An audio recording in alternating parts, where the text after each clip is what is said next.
O desejado de todas as nações. Capítulo 42. Tradição. Este capítulo baseia-se em Mateus capítulo 15, versos 1 a 20 e Marcos capítulo 7, versos 1 a 23. Os escribas e fariseus, esperando ver Jesus por ocasião da Páscoa, armaram-lhe uma cilada.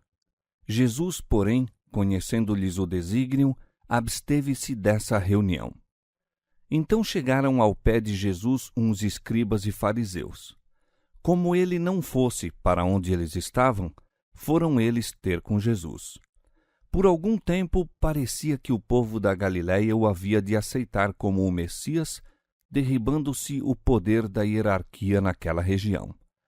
A missão dos 12, indicando a extensão da obra de Cristo e pondo os discípulos mais francamente em conflito com os rabis, excitara novamente os ciúmes dos guias em Jerusalém. Os espias por eles enviados a Cafarnaum, no princípio de seu ministério, os quais procuraram firmar contra ele a acusação de violador do sábado, foram confundidos. Mas os rabinos buscavam levar a cabo o seu propósito. Agora, outra delegação foi enviada para vigiar-lhe os movimentos e encontrar contra ele algum motivo de acusação. Como anteriormente, esse motivo de queixa foi sua desconsideração pelos preceitos tradicionais que atravancavam a lei de Deus. Estes se destinavam professadamente a preservar a observância da mesma, mas eram considerados mais sagrados que a própria lei. Quando em colisão com os mandamentos dados no Sinai, dava-se preferência aos preceitos rabínicos. Entre as observâncias mais tenazmente acentuadas, achava-se a da purificação cerimonial. A negligência das formalidades observadas antes de comer era considerada odioso pecado que devia ser punido tanto neste mundo como no futuro, e julgava-se também uma virtude destruir o transgressor. As regras concernentes à purificação eram inúmeras. Os anos da existência mal dariam para uma pessoa as aprender todas. A vida dos que procuravam observar as exigências dos rabinos era uma longa luta contra a contaminação cerimonial, uma interminável série de abluções e purificações. Enquanto o povo se ocupava de insignificantes distinções e observâncias não exigidas por Deus, sua atenção se afastava dos grandes princípios de sua lei. Cristo e os discípulos não observavam essas abluções cerimoniais e os espias tomaram essa negligência como pretexto para acusá-los. Não atacaram, entretanto, a Cristo diretamente, mas a ele se dirigiram criticando os discípulos. Em presença da multidão, disseram: Por que transgridem os teus discípulos a tradição dos anciãos? Pois não lavam as mãos quando comem pão. Sempre que a mensagem de verdade se apresenta às almas com especial poder, Satanás suscita seus instrumentos para disputarem sobre qualquer ponto de só menos importância. Procura, assim, desviar a atenção do verdadeiro assunto. Quando quer que se comece uma boa obra, há sofistas prontos a suscitar discussões sobre formas e detalhes de técnica para desviar as mentes das realidades vivas. Quando parece que Deus está prestes a operar de maneira especial em benefício de seu povo, não se empenhe este em disputas que só trarão ruína de almas. Os pontos que mais nos interessam são: creio eu com salvadora fé no Filho de Deus? Está a minha vida em harmonia com a lei divina? Aquele que crê no Filho tem a vida eterna, mas aquele que não crê no Filho não verá a vida. E nisto sabemos que o conhecemos, se guardamos os seus mandamentos. João capítulo 3, verso 36 e 1 João capítulo 2, verso 3. Jesus não fez nenhuma tentativa para justificar a si ou aos discípulos. Não se referiu às acusações que lhe eram feitas, mas começou a mostrar o espírito que movia esses ardorosos defensores de ritos humanos.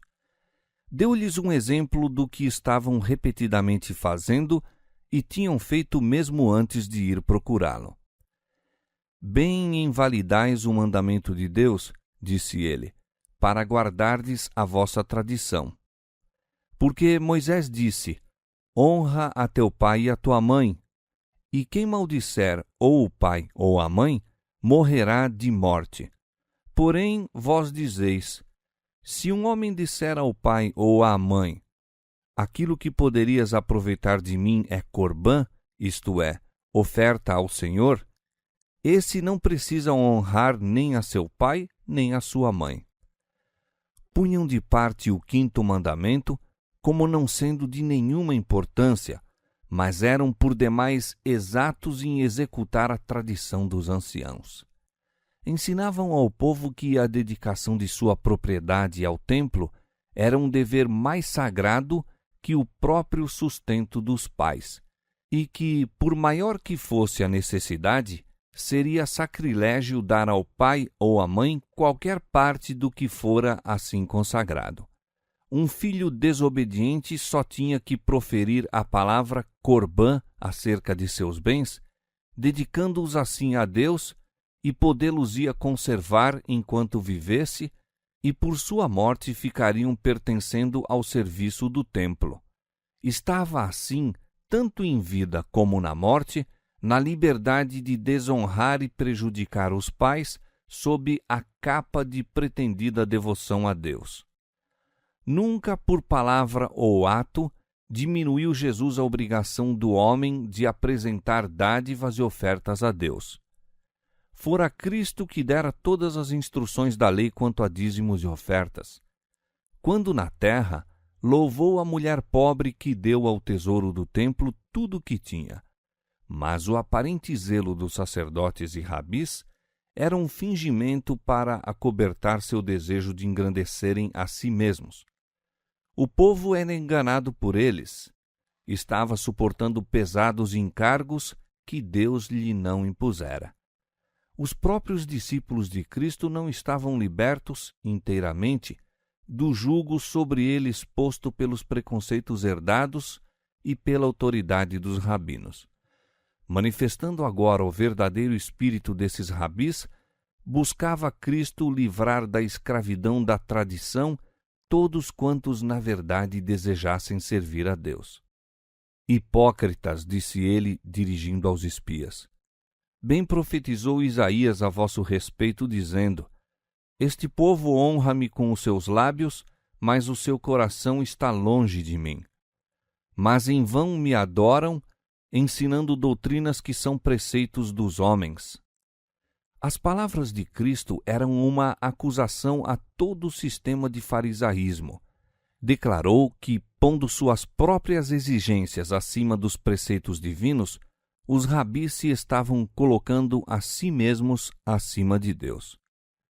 Os delegados de Jerusalém encheram-se de raiva.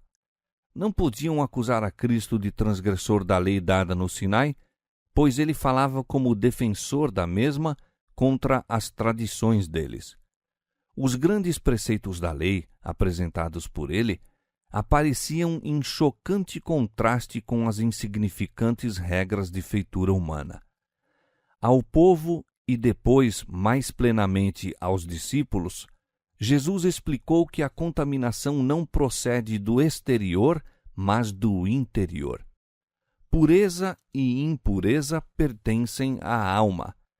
É o mau ato, a palavra ou o pensamento mau, a transgressão da lei de Deus, não a negligência de cerimônias externas criadas pelo homem, o que contamina.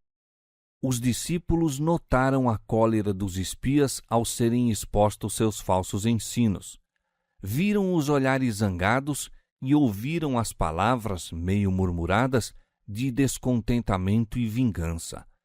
Esquecendo quantas vezes Cristo dera provas de ler os corações como um livro aberto, disseram-lhe o efeito de suas palavras.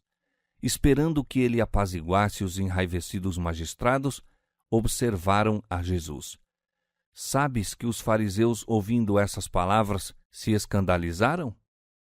Respondeu ele: Toda planta que meu Pai Celestial não plantou será arrancada.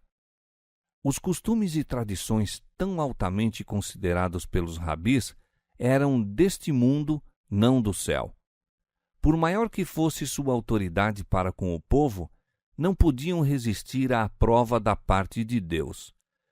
Toda invenção humana que tem substituído os mandamentos de Deus demonstrar-se-á sem valor naquele dia em que Deus há de trazer a juízo toda a obra e até tudo o que está encoberto, quer seja bom, quer seja mau.